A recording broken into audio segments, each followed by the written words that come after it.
worthy.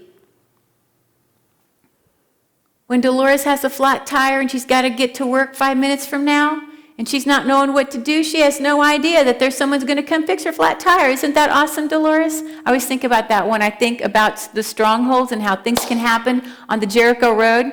As we were singing that song, I was thinking about when things happen that can totally undo us, and we think, I've got to get to work, my car's not working, and you make a phone call, and you have a brother or sister on the other end of that telephone that says, I'll be right over.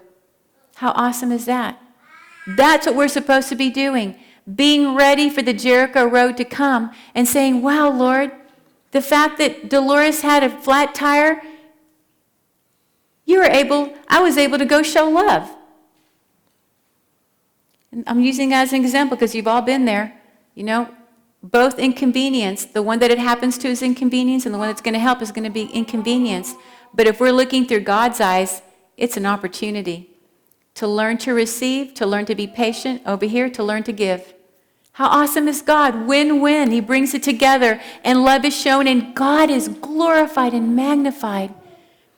Dear ones, I pray that you will live a life that is intentional in praising and magnifying God, so that you may experience the power of praise in your life.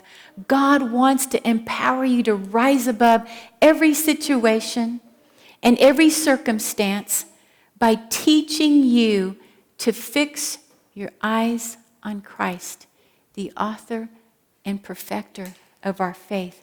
May you be blessed in the next year to have a walk with Christ that surpasses any other experience that you've ever had, that it will be bigger and grander and richer and deeper, and that you will find yourself a year from now saying, wow, I didn't know God could be any more grander, but he continues to be grander and grander, and I can never stop praising his glorious name. Be blessed as you grow closer to the Lord, and as you submit yourself to bring the sacrifice of praise.